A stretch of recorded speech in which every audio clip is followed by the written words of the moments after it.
Kamau Bell joins us. Kamau Bell, Emmy Award winner W. Kamau Bell, and Emmy Award winner Dwayne Kennedy, who is in studio with us. So, W. Kamau Bell, tell us a little bit about your strategy for helping out J.D. Vance in the wake of his encounter with. First of all, can we just talk about how he kept asking everyone at this donut shop how long they'd worked there? They would tell them 2 years, 6 months, and he would go, "Okay, good, that's good." Like what the freaking frap? Like why did you ask? Like you didn't know what to do with it the first time you got an answer, and then you asked it again. Yeah. Like, do you like working here? Like, what do you want to do? What do you want to do with yourself? Where'd you anything? Like you are not okay. I'm gonna stop yelling because Kamau Bell is on the line. So no, I'm happy to listen. No. So what are your thoughts on this video, and what would you recommend this gentleman do? Well, obviously, I'm no fan of J.D. Vance, so, it just starts right there. And so, but when I saw the clip of him trying to sort of do retail politics, of I'm going to walk into a place and order donuts and chat people up, as much as I thought it was funny, I was like, man, his team hates him. That was the first thing I thought. It was like, everybody he employs hates him. And I know that because I've been that guy who was surrounded by people who didn't like me, and that's what happened. And I fired all those people and brought Dwayne in, who at least Dwayne would tell me to my face when he didn't like me. So, yeah, and it was clear. That he is surrounded by people who hate him to death and don't want to be near him because they know he's not good at talking to people. They know that. And if you're gonna send that guy, that alien in a skin suit into a donut shop, you gotta prepare him. Yeah. You gotta prepare him. You gotta give him some follow up questions instead of okay. I think they gave him the first question and said, "There you go." And then also it's clear he doesn't even know donuts. How out of touch do you have to be to not know, to look at donuts and not know what to say? He didn't know what to say. He literally said, "Some of that sprinkle stuff." Oh, JD. Yeah. J stands for just and D stands for John. Just done, Vance. He's just done. Yeah. He's just done. And what did he said something about or what if he left it up to the just whatever. He's like whatever makes sense. What not give me an assortment, give me your favorites. Whatever makes sense. You know what doesn't make sense, sir? You being in this bakery, that makes no sense. Ordering donuts like the subpoenas? Yeah. I don't know. Whatever makes sense. Yeah. Now let's say you're on that team, and even though you despise him, he's paying you now. Yeah. What was the amount that you said you would be contracted for? I would do it. I would give him a 1% discount, but I would do it for $1 jabillion, which is the number my kids say. $1 jabillion. But you gotta let me know by next Thursday. By next Wednesday, you gotta let me know. Because otherwise I'm out. Okay, so you're on his team, and you despise him, but he's paid you $1 jabillion. Yes. So what's the first thing? With a 1% discount, yes. With a 1% discount. This is what we're going to do. We're going to go someplace and make you seem like a man of the people. What's the first thing you do? Well, you know what? It starts with his team, and Dwayne's actually been in these conversations about me, so he might even know. Everybody looks at everybody and goes, okay, we know he sucks, right? We all know he sucks. Yes, everybody nods there, yes. We all know. So he's not even in that conversation, because Dwayne, you have a call time like an hour before me just to talk about me without me in the room, right? When we get shade. Correct. Yeah. Just to be like, I call it my denouncement time. Let's get it all out of our systems before he strolls down like he's the king. Before we all strap on the fake smiles. Oh, my God. Here comes Kamau. Strap on your fake smile. And I go, Dwayne, it seems like people are looking me in the eye. Could you talk to him? We have those conversations. Mr. Kamau, W. Kamau Bell, would please advise you, please don't look him in the face or look him in the back. But that's the real thing, is that your team goes, he's not good at talking to people, he's not good at small talk, so you have to protect him from himself, and you go scout a donut shop, and you go, does anybody here like J.D. Vance? And that donut shop, they would have been like, hell no! And they go, all right, we got to go to the next donut shop. Right. It's just that simple. Right. Right. And that one woman goes, I don't even want to be on camera with JD Vance. They go, all right, we got to hit the next donut shop up because this one ain't working. Right, so you stop. You don't even go into that place. You don't even go into that place. Right. And then, to be real, if you can't find people who like him, then you got to go hire some people to pretend to be donut shop work. It's just that simple. Yeah. You got to go. What's it going to take? Why is Don Jr. and Eric working in this donut shop? Because these are the only people who can find Right. I didn't know Stephen Miller owned a bakery. Oh my God. Man, I didn't know Laura Ingraham owned a muffin shop. Yeah. Okay. Yeah. I didn't know that. Oh, I don't know that she should be having any. I don't want any of her muffin. That's all I'm saying. Buddy. Nah. No, but it's just like you got it. If you want to try to pull this off, and people have said it, and people are like, why can't politicians be real? Because they're not real. No. They're not real people. No. You can't get to that level. I don't care, Republican, Democrat. You know, I mean, we've all been around like local, like, council people in Chicago acting like they're the emperor of China. Like, what are you doing, man? Like, they are not real people, no matter what side they're on.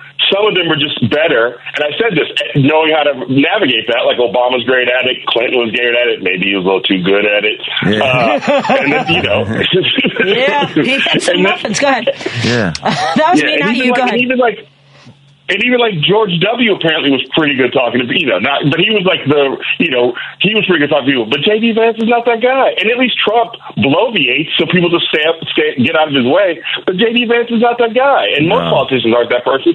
I mean, think about Kamala. Kamala isn't even that person. But in the last few weeks, I think she's been in like Obama boot camp. He's like, all right, here's how you act like a person. I think Kamala has gotten a lot better at it. Her speech last night, that's the best speech she's ever given by far. And there's not even a close second to that one. You know what I mean? Because she actually did her homework. Whereas J.D. Vance has never had to do homework because he was a white male in America. Yeah. Yep. And like I put on your where I posted the comment on your X used to be Twitter post. Yes. We do Twitter. We don't call it Twitter. No, we call it Twitter. We call it Twitter? Agreed. Yep. Okay. Yeah. Yep. When you come up there, a white cat wearing an off-the-rack suit, when a bunch of other white dudes wearing off-the-rack suits trying to make small talk about donuts and length of employment, they just think you're immigration. Nobody's talking to you, Bob. Yeah. You know, what's this undercover agent doing in here with these cameras? Oh my! I know that people said he ordered donuts like he was wearing a wire. Yeah. Can you repeat my order back to me, please? Into this pen. Can you repeat it into my lapel? Yeah. Say it louder. Yeah. And the funny thing is, you could tell how he lost steam in the middle of the donut, or just sort of sprinkled stuff. Like he's like, oh man, once again, I can't talk to regular people. Right. What am I doing here? I don't even like people. You didn't even seem excited to have a donut. What human is not excited to have a donut? He seemed like he was like, I don't even know what a donut is. Peter doesn't let me eat donuts. Right. They were explaining donuts to me on the drive over, but I couldn't grasp the concept. Hey, can I get a donut without a hole in the middle, please? I don't understand why these all have holes in them. Yeah. So in the prep, you would also walk him through to your point, not understanding the consumption of a donut or the purchasing of a donut or talking to human beings. How do you give someone a script? What should he have been able to accomplish in this exchange? Well, like I said, everybody has different levels of every host, and like everybody does this has different levels of experience. But with some, you have to rehearse it. Okay, JD, I'm going to pretend to be working in a donut shop, and you have to actually rehearse it with people and go, okay, you say how long you work here? I say 6 months. Now, what do you say, JD? Good. No. We got to start over. Okay. But that's the thing. He doesn't know. No. You have to act, or you just set it up where you walk in there and he just says, give me a dozen, and they hand him a predetermined dozen donuts, and he doesn't have to say anything. That's the other thing. You just cut out the conversation. He just walks in and goes, give me a dozen donuts. And Steve Bannon is somebody there. Here you go, sir. A dozen donuts. I'm just a random donut worker. Yeah. And Steve Bannon's in there, and then he says, and then JD turns and say, I see that you employ greasy hobos. Product tasters. Yeah. How long have you been a greasy hobo? My whole life. Good. My whole life. Good. Okay. And to your point, but also there was also an element. Did you have a chance to scroll, like zoom in on his haircut? Because he looks like it's not bad. It's not bad in the front, but it's like a reverse Peaky Blinders in the back. It's like some sort of. Like, I don't know what's happened with his like floppy. It's called business in the front, car accident in the back. That's what that's called. Yeah, have you seen it, Dwayne? It's like shaved in the back and but just so poorly. To both of your points, his team hates him. So does the hairdresser. Yeah. Oh, everybody, Yeah. and they hate him more than DeSantis' team hated him. Yeah, right. Oh yeah, for sure. It looks like he sat down and said, "I need you to try to cut my hair as quickly as possible."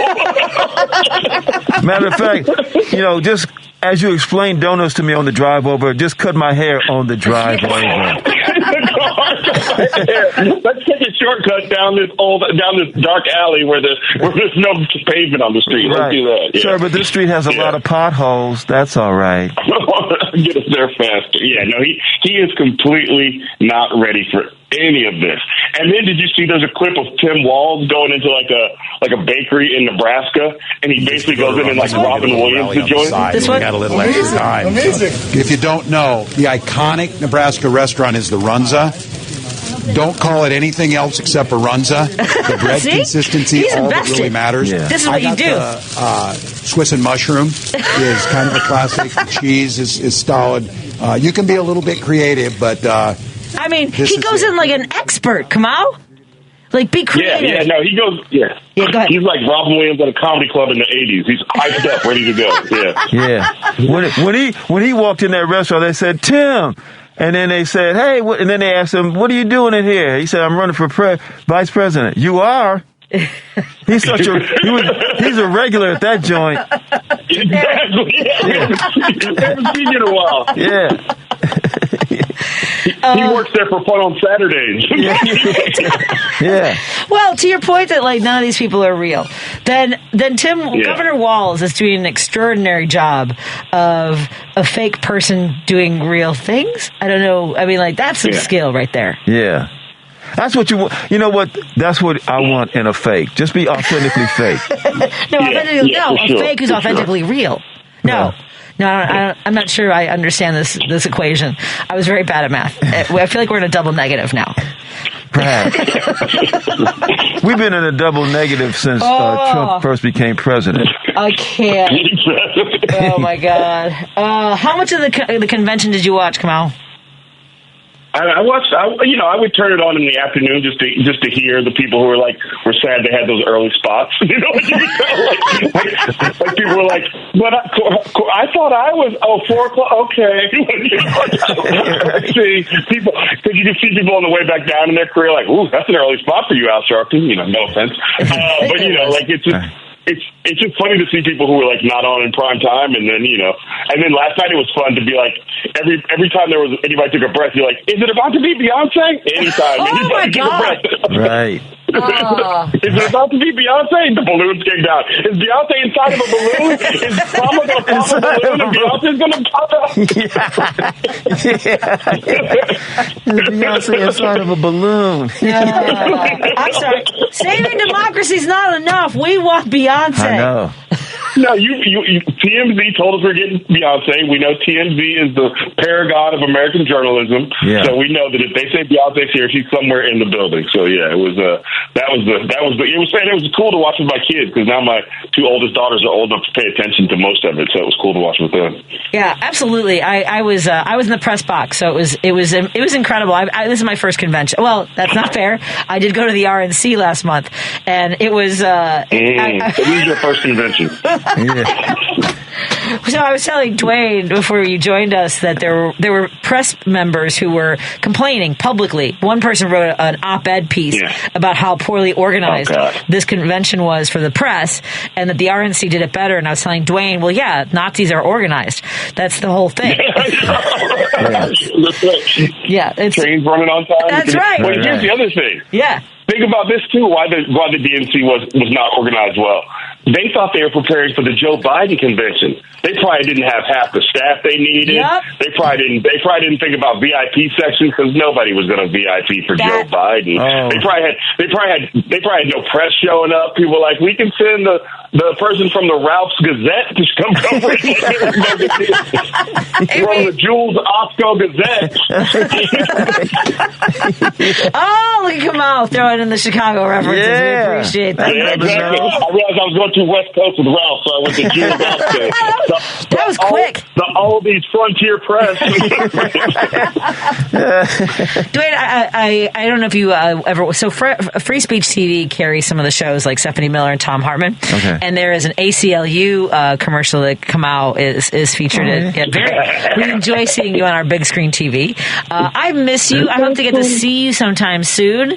Absolutely. Yeah, and I've told people this. I just have such fond memories of working with you. And you left pretty quickly, but just it's just so strange to know that I saw your very first guest set. I had only been doing comedy for like a couple months. Yeah, isn't that wild? Man, I remember you used to ask me about that one half a joke for years. Are you still doing that joke? I did it once. I did it once. It was great.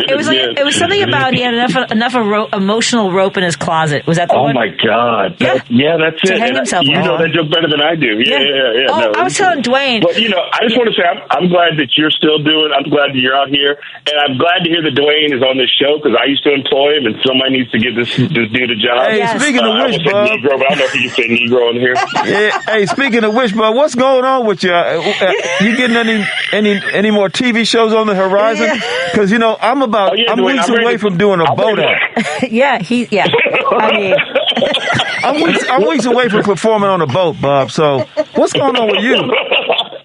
Why don't you take one boat gig and we'll figure it out after that? I'm not ready to break news on this station. I love Patti, but I'm not ready to break any news right now. But I'm working on some things, and of course I'm thinking about you because weirdly you're my ward. I don't know how that worked out, but I'm your government assigned you to me. So yeah, Bob, come get me before I have to get on a boat, Bob. Yeah, I understand. Look, if I had, I don't even know what I need to have to make. It also takes part responsibility, but I'm doing the best that I don't have that. Yeah. She's got Patty's got what is that? She's co-parenting. I will co-parent. Yeah. I was going to need some more. I just need a little more payments. Yeah, I understand. No. Kamau, always wonderful to hear your voice and talk to you, and just both of you are such a big part of my life. And I was telling Dwayne before you joined us, there are several comics that my husband will remember. Like I have this recall of some people's bits, and that's why. And it's not everybody else. Just so you know, Kamau, it's just like you made me laugh so hard. I've been doing open mics, and there was so many not the hacks, but you were so genuine, and so there was something just so profoundly authentic about you that I couldn't get enough of you at the time, and so I'm still mad at you for leaving. And thanks for that. Well, I appreciate that. What you're saying is you used to look at me back in the day and go, I bet that dude could order a donut real easily. He knows the flavors he wants. He knows how to talk to people. He'd be a good donut orderer. I will tell you this before I let you go. I know I said that a minute ago. There was when we were on the open mic circuit, there was another comedian who was starting. I don't know if he was a feature actor or whatever. Who I wasn't even in the room. I wasn't even at the venue. Was making fun of me to an audience, talking about me, about my body, about my comedy, how bad I was. And his name is Jimmy Dore. I just want to put that out there. Wait a minute. Yeah. Jimmy Dore's a jerk? I don't know. I know it's a stretch. I know it's a stretch. You might have to verify that. So when I adore somebody, it's genuine, and when I hate somebody, it is deep and never goes away. And when you hate somebody, it's Jimmy Dore. I love you. Thank you so much, Kamau Bell. What do you want us to look at? Websites, social. Follow him on Twitter for sure. Yep. Yeah, I'm on Twitter, Instagram. My Substack is called Who's With Me with W. Kamau Bell, so it's free to follow. If you want to throw me some money, that's fine, but it's free. It's my Substack where I write once a week about what's going on in the world. I'll probably write about this J.D. Vance thing. Yeah. And also, please, just follow Dwayne around town and give him some money out of your pocket. I know that's right, Bub. And get another TV show, Bub, because I'll tell you, Bub, okay, I'm weeks away. I'm weeks away from the boat. No joke. He's not going to say. I got it. I got 4 children. I got it. There's a lot of pressure. Bye, Kamau. Thank you so much. Bye. Oh, my God.